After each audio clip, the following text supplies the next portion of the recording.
Assalamualaikum warahmatullahi wabarakatuh. Hamidanillah wa musalliyan musalliman ala Rasulillah Sayyidina Muhammad ibn Abdillah wa ala alihi wa sahbihi wa man walah amma ba'du. Para teman-teman, para pemirsa, para pengikut channel YouTube MZT Malang Raya, pada kesempatan kali ini kita melanjutkan kisah tentang Imam Nawawi, yang mana beliau sudah tidak asing lagi merupakan sosok ulama dari kalangan Ahlus Sunnah wal Jamaah, sekaligus juga beliau merupakan perawi utama atau salah satu perawi utama di dalam mazhab Al-Imam Syafi'i. Yang mana pada video yang sebelumnya kita telah mengulas, membaca dan menyimak sejarah biografi Imam Nawawi ketika beliau ini sejak dilahirkan hingga kemudian beliau ini berangkat untuk mondok di kota Damaskus. Yang mana ketika beliau berada di kota Damaskus, beliau belajar di sebuah madrasah, belajar di sebuah pondok pesantren, yang pondok pesantren tersebut dikenal dengan sebutan pondok pesantren Rawahiyah. Dan itu berada di kota Damaskus.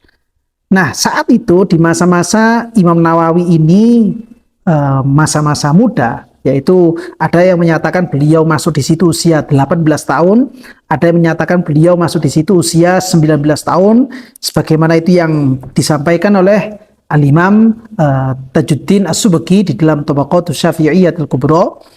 Saat itu di madrasah tersebut memang merupakan tempat berkumpulnya para ulama-ulama besar. Seandainya dalam bidang ilmu fikih, maka yang mengajarkan fikih di madrasah tersebut bukan sembarang orang yang mengajarkan fikih. Seandainya juga pelajarannya itu adalah pelajaran ilmu hadis misalkan, maka pengajarnya pun juga merupakan para hufaz, para al-hafiz yang ada di kota Damaskus dan menjadi guru di madrasah tersebut. Demikian juga ketika ilmu pelajarannya itu ilmu usul fikih, maka pengajar yang ada di madrasah tersebut memang merupakan ulama-ulama besar dalam bidang ilmu usul fikih. Demikian juga dengan mata-mata pelajaran agama Islam yang lain-lainnya.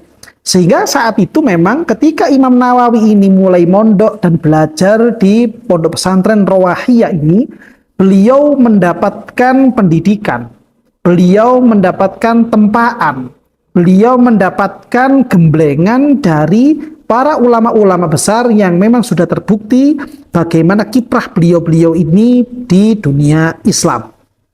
Apalagi kemudian dari sisi yang lain, Imam Nawawi ini memiliki background keluarga yang memang keluarga beliau adalah sosok orang-orang yang memiliki sifat warok, memiliki sifat zuhud, yang mana hal-hal seperti ini merupakan modal utama agar supaya ilmu yang dipelajari oleh putra-putranya betul-betul menjadi ilmu yang manfaat dan juga ilmu yang barokah sebagaimana itu terjadi pada Al-Imam An-Nawawi.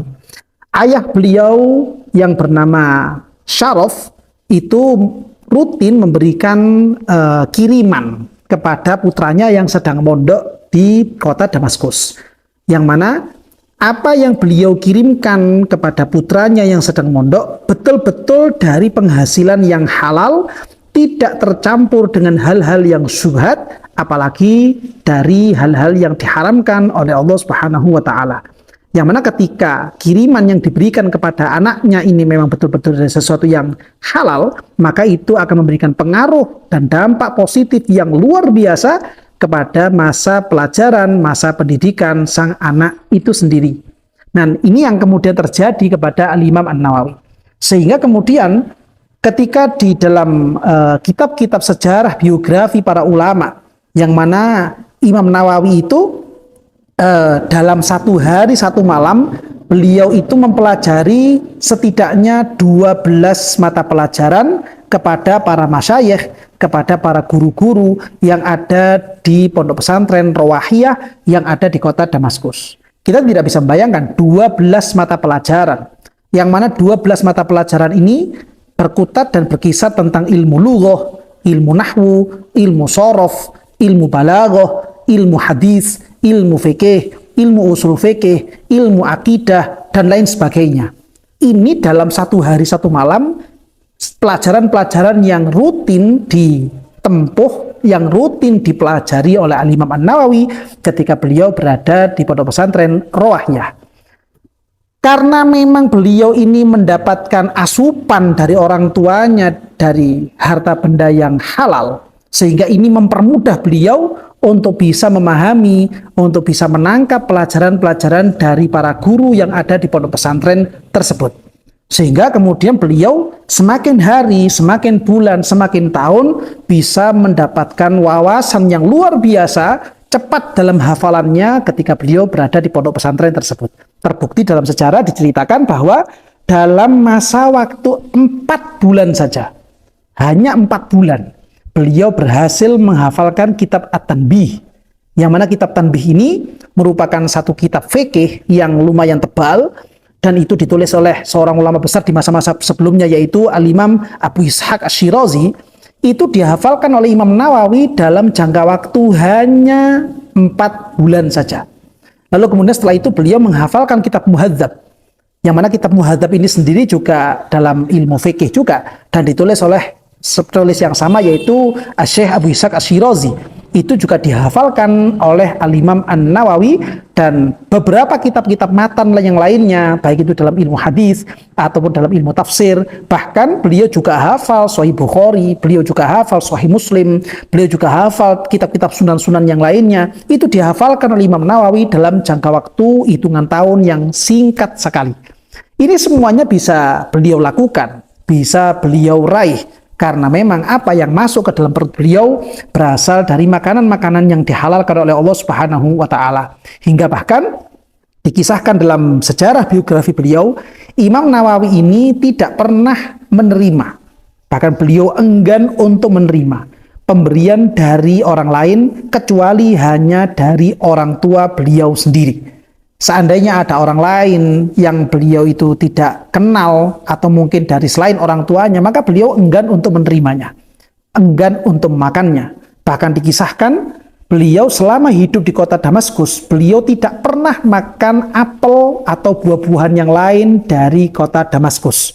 Beliau mengatakan bahwa kebanyakan tanah-tanah atau kebun-kebun yang ada di kota Damaskus ini berasal dari tanah-tanah wakaf atau tumbuh di tanah-tanah wakaf. Sehingga saya khawatir jangan-jangan buah tersebut sebenarnya bukan untuk dijual, tapi untuk diberikan secara cuma-cuma, atau mungkin ada bentuk kezaliman-kezaliman tertentu yang tidak dipahami atau salah langkah dari pihak nadhir atau pengelola kebun-kebun tersebut. Beliau khawatir apa yang masuk ke dalam perut beliau ini merupakan hal-hal yang syubhat, hal-hal yang masih belum jelas halal ataupun haramnya, dan itu betul-betul dijauhi oleh beliau Al-Imam An-Nawawi. Ini merupakan salah satu akhlak, merupakan salah satu bentuk adab yang memang perlu dimiliki oleh setiap umat Islam, terutama bagi mereka kalangan para santri yang masih dalam masa-masa belajar ataupun mereka setelah memasuki masa-masa pelajar di dalam pondok. Ini penting untuk diperhatikan karena itu akan memiliki pengaruh yang luar biasa, baik dalam keilmuannya, baik dalam pengajarannya, baik dalam dakwahnya, ketika dia betul-betul menjaga bagaimana dan apakah yang masuk ke dalam perutnya, apakah betul-betul dari makanan-makanan yang dihalalkan oleh Allah Subhanahu wa Ta'ala, atau mungkin itu ada bentuk-bentuk syubhatnya, atau bahkan di dalam makanan tersebut ada hal-hal yang diharamkan oleh Allah Subhanahu wa Ta'ala. Tercatat dalam kitab-kitab sejarah biografi beliau, Al-Imam An-Nawawi, saat itu beliau belajar fikih kepada beberapa orang ulama.